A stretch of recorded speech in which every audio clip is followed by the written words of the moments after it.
The average American expecting an inheritance thinks they're getting $320,000. The actual federal data puts the number at $46,200. And for the bottom half of American households, it's $9,700. Not $900,000, not $320,000, $9,700. That gap, the one between what people believe is coming and what the math actually says, is the gap that destroys retirement plans quietly, invisibly, and over a very long period of time. Here's the problem I want to talk about today. Everyone has heard about the so-called great wealth transfer, $90 trillion. Some estimates go to $124 trillion by 2048, according to a 2024 report from Cerulli Associates. That number gets printed in every personal finance magazine, every investment bank quarterly, every headline designed to make younger Americans feel like something good is eventually coming their way. And technically, the number is real. The wealth exists. Boomers are genuinely sitting on a historically unprecedented pile of assets. But there is a massive, specific, quantifiable difference between how that wealth transfer is described and how it will actually land in the hands of the people waiting for it. And in this video, I'm going to show you the 3-layer mechanism that is quietly eating that transfer alive before your name even gets on a check. I've been watching this setup for years. I run my own business. I've spent a decade surrounded by accountants and fiscal lawyers who showed me how money actually moves, not the story that gets told at family dinners, but the actual mechanics of what happens to assets as they cross generations. And the inheritance story, at the macro level, is almost perfectly designed to make middle-class families miscalculate their own futures. Let me give you the one metaphor that's going to run through this whole video, because once you see it, you can't unsee it. Imagine a vending machine. You're standing in front of it. It looks completely stocked from the outside. Every slot appears full. There are labels on all of them. The number printed on the glass says it holds $90 trillion. You've been waiting in line for 20 years. You press your button, about half the slots are empty.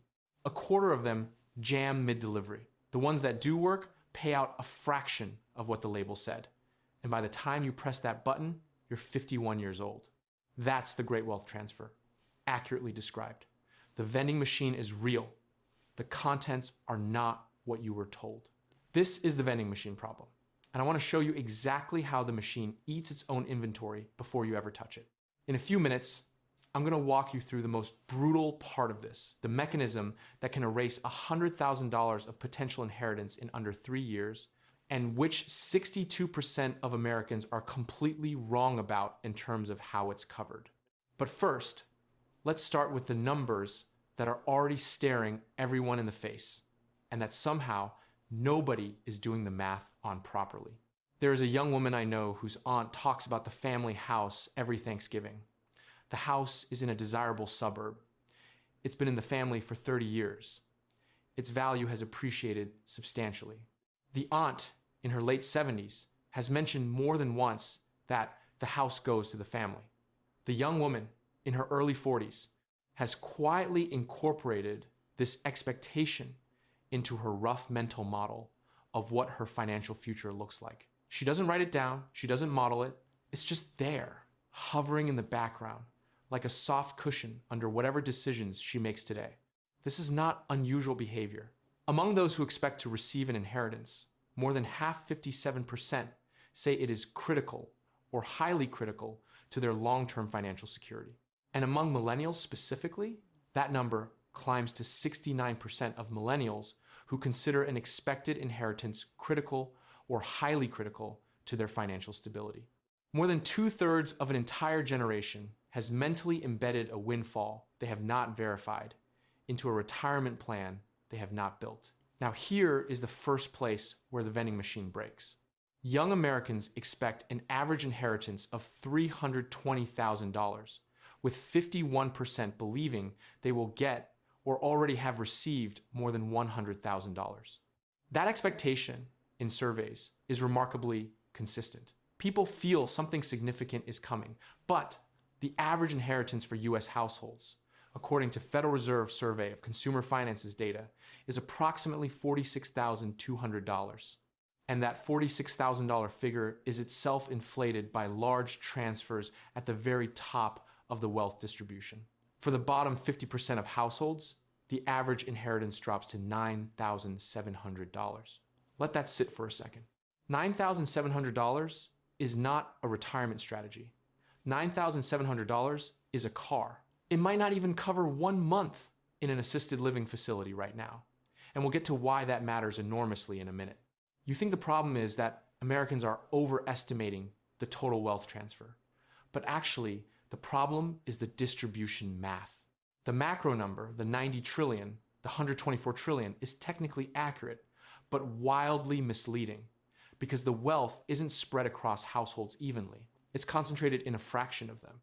Wealthy individuals make up 1.5% of all households, but account for 42% of all expected transfers through 2045, approximately $35.8 trillion. Almost half the total payout goes to a tiny slice. The rest, the remaining 58% of the transfer, gets split across the other 98.5% of American households. The vending machine isn't broken. It's just that the first button that works delivers everything, and the rest deliver lint. And this isn't a secret. According to the Congressional Budget Office, in 2022, families in the top 10% of the wealth distribution held 60% of all wealth, up from 56% in 1989. That concentration trend has been tightening for over 3 decades. So when you hear the word trillion associated with the inheritance conversation, understand that for most middle-class families, the relevant number is not in the headlines. It's in the Federal Reserve microdata, and it's 4 figures, not 6. Now, you may be thinking, okay, the average is skewed down, but my family has a house, property, something real. And this is where it gets really interesting, because yes, boomers do hold an enormous amount of real estate. Boomers own 37% of the homes in the US, while making up a little more than 20% of the population. They hold the keys to 57% of vacation homes and 58% of investment income generating rental properties. Those are real assets.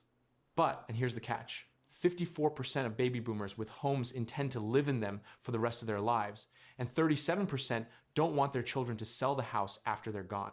The asset you're counting on may not be liquid when it arrives. It might come with siblings, emotions, and a property in a market you don't want to move to. That is not a retirement plan.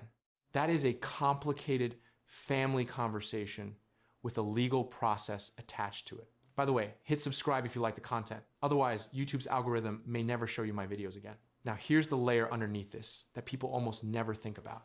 Even if the money is real, even if your parents have it, even if they intend to leave it to you, when will you actually receive it? The average age at which Americans receive an inheritance has shifted dramatically. In 1989, the average age of inheritance was 41. Today, it is around 51 as people are living longer. 51 years old. Let me do this math explicitly, because this is the thing that ends the conversation. If you receive $100,000 at age 31 and invest it at a conservative 7% annual return, by the time you reach 65, that money grows to approximately $1,042,000. That's compound growth doing its job over 34 years.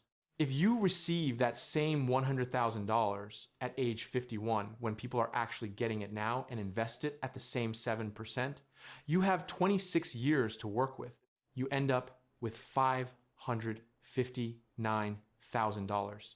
The dollar amount is identical. The timing reduced your outcome by $483,000. An inheritance you receive at 51, in a world where you retire at 65, gives you roughly 14 years of active compounding if you invest it immediately. Most people don't invest it immediately. They use it to pay off debt.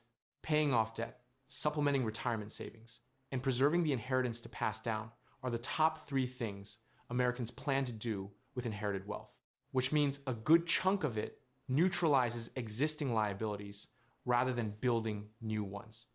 It's a reset button, not a launch pad, and the age is still moving. A growing number of older Americans have unretired.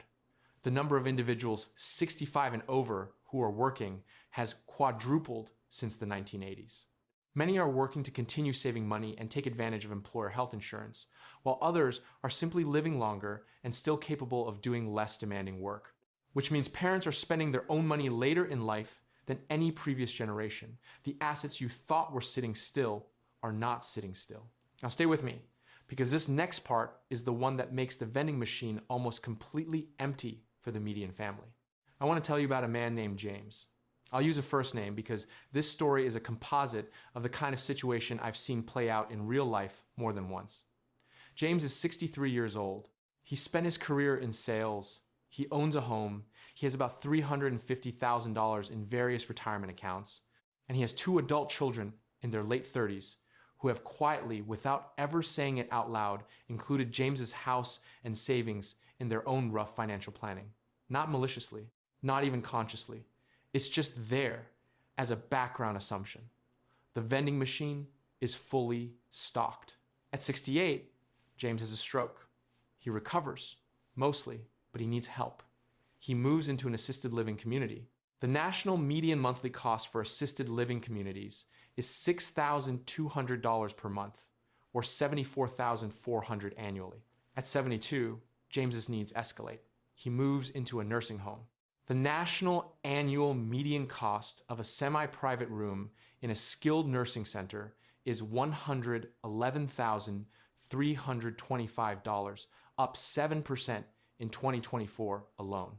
James lives to 81. That's 9 years of care. The first 4 years in assisted living cost approximately $297,600. The last 5 years in a nursing home cost approximately $556,625. Total cost of care, $854,225. James's $350,000 in retirement savings, gone by year 4. His home equity gets liquidated to cover the rest. The vending machine is empty. James's children receive a small amount from what's left after the estate is settled. The number that comes out is something between $0 and $30,000. Not the 300-something thousand they had imagined. The house is gone, the savings are gone, long-term care ate everything. This is not an extreme scenario. 7 out of 10 people will require long-term care in their lifetime. And nearly 1 in 5 adults turning 65 will face more than $200,000 in long-term care expenses over their lifetime. Here is the part that will make you physically uncomfortable if you haven't thought about it. 62% of Americans mistakenly believe Medicare will cover costs if they need to move into a nursing care facility. Medicare does not cover long-term care. Medicare will cover short-term skilled nursing care after a hospital stay up to 100 days. That's it. After that, you pay out of pocket. Or you qualify for Medicaid, which requires you to spend down nearly all of your assets first. Adults facing severe long-term care needs must essentially make a choice. Spend down the assets they've spent a lifetime building and leave nothing for the next generation, or rely on unpaid family caregiving, which carries its own financial and emotional cost that lands on the caregiver. 62% of the population is wrong about this. That's not a minor misunderstanding. That's the foundation of a retirement plan resting on a factually incorrect assumption about how the healthcare system works. Here's where I normally say, by now you're probably thinking, okay, but most families aren't that bad off, but look at the numbers. More than half, 52.5% of the peak 65 group of baby boomers who will turn 65 by 2030 have less than $250,000 in total assets, including savings and real estate. Based on their assets and their likelihood of living 20 or more years in retirement, 2/3 of peak boomers will be challenged to maintain their lifestyles in retirement. More than half will run through their savings and have to rely mainly on Social Security for income. The Social Security average benefit as of early 2025 was $1,976 per month. That's less than $24,000 per year. The average household run by an American older than 65 spends more than $4,000 a month. That's a gap of $24,000 per year that has to come from somewhere. And for 2/3 of boomers, there's not much left in the tank to cover it. I want to be honest with you about something here, because this is the part of the video where the information stops being abstract. Knowing all of this and actually building a plan around it are two completely different things. I had access to most of this data years ago. It didn't change anything for me until I sat down and built a specific framework around it, a mathematical framework that turned "I should probably plan better" into an actual date, an actual number, and an actual sequence of decisions. That's why I built the exit code, an 8-chapter analysis of 50 years of retirement data designed to do one thing: turn the math of early financial independence into a system that works for real people, not theoretical ones. One of the chapters I'd flag specifically for this video is what I call the 4% trap. The reason the classic retirement withdrawal rule fails most people who retire before 65, and the dynamic withdrawal method that replaces it. Another one that's relevant here is the chapter on the 58% rule. The statistical reality that more than half of Americans exit the workforce involuntarily before they planned due to job loss, health issues, or caregiving, and the buffer strategy you build specifically around that risk. If you're in your 40s or early 50s and you've been running a mental model that includes an eventual inheritance as part of your plan, this book will force you to rebuild that model on actual numbers. It's available through the link in the description for less than a dinner out, and the math it gives you is worth considerably more than that. Now, there's one more layer to the vending machine problem, and it's the one that genuinely surprised me when I first saw the data on it. We've talked about who gets the inheritance and when. We've talked about long-term care eating the principal. But there's a third force working on this money that operates in both directions simultaneously, and it's called the sandwich effect. Here's how it actually works in practice. The same generation that's counting on an inheritance from their parents is also actively funding their own adult children, and both cash flows are draining the pot that was supposed to become someone's inheritance. 75% of parents are financially supporting at least one adult child over the age of 18. On average, these parents provide about $7,000 annually. This isn't charity. In many cases, 3/4 of parents are paying for their children's one-time goals like a wedding or a down payment on a home, and more than 6 in 10 are covering ongoing expenses like living costs and phone bills for children aged 21 and older. And the impact on retirement savings is real. Working parents who financially support their adult children spend more than twice as much on this support as on monthly retirement contributions. On average, these parents are setting aside just $673 for their nest egg each month. $673 per month in retirement contributions while spending $1,474 per month supporting an adult child. That's not a criticism of anyone's choices. That's a description of a system where the money is leaving the pile from both ends simultaneously. Think about what this means for the compound math. If a parent at 55 is contributing $673 per month to retirement instead of the $1,400, that would be reasonable for someone trying to hit a $1 million target by 65. The shortfall over 10 years at 7% is roughly $127,000 in foregone compounding. That's $127,000 of inheritance that will never exist. Not because of nursing home costs, not because of bad investments, but because it got transferred downward to an adult child before the parent ever retired. And while that money is flowing down from parent to adult child, the adult child is mentally anticipating money flowing down from grandparent to them. It's a conveyor belt running in multiple directions at once, and the net velocity at every level is negative. Well, my parents own property. I hear this constantly. Look at what happens to real estate in an estate scenario. 4 in 10 boomers plus 39% say they do not have a will. No will means probate. Probate means legal fees, delays, and in many states, a process that can take 6 to 18 months and consume a meaningful percentage of the estate. A house with 3 siblings, no will, and conflicting memories of what mom said she wanted, that's not an asset. That's an argument with a deed attached to it. And even when there is a will, even when the estate is properly organized, there's another layer most people have never thought about. Before wealth passes from baby boomers to the next generation, a substantial portion will first transfer to surviving spouses within that same generation. The Northwestern Mutual CEO said it plainly. I think the wealth transfer isn't going to be just a big bang. It's not like we just passed peak 65 and now all the money is going to move.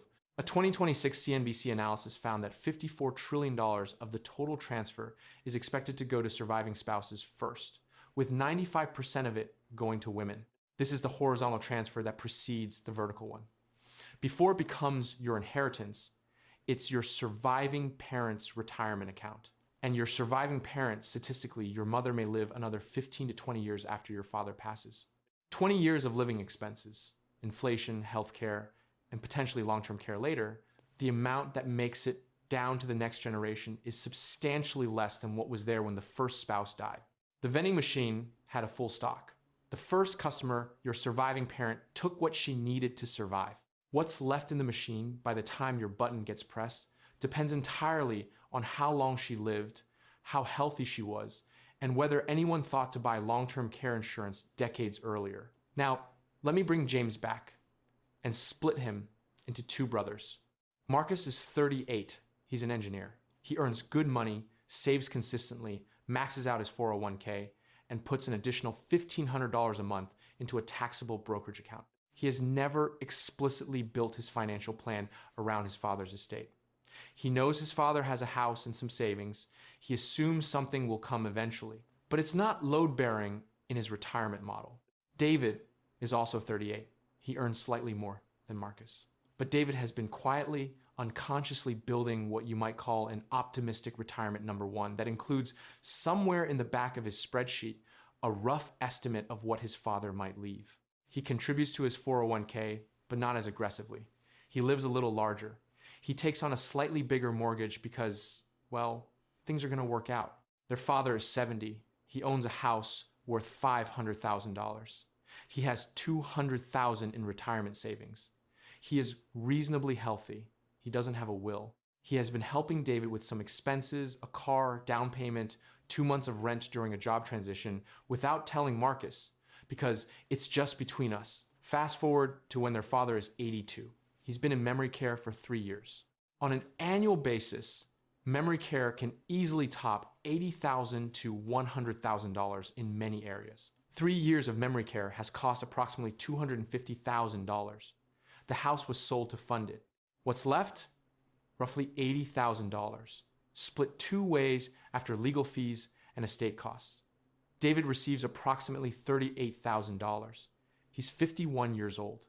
David's retirement model, which had been quietly relying on something more like $250,000, just experienced a gap of approximately $212,000 that he doesn't have enough working years left to easily close. Marcus, who built a plan independent of the inheritance and received the same $38,000, invests it immediately. For him, it's an unexpected bonus. It adds about $140,000 to his retirement balance by 65. Same inheritance, different preparation, different outcome. The difference was never about the money. It was about the assumption. Now, let me give you 3 things you can actually do with this information.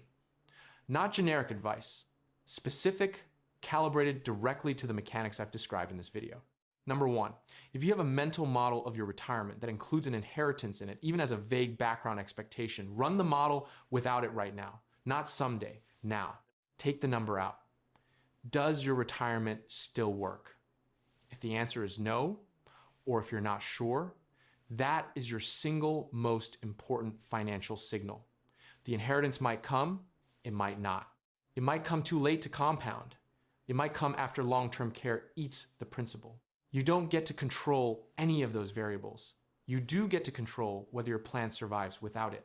Number 2, if your parents are in their late 60s or early 70s, and you have not had a direct conversation about long-term care insurance, their estate documents, and what their actual financial situation looks like, that conversation needs to happen before it needs to happen. Not after a health event forces it, before.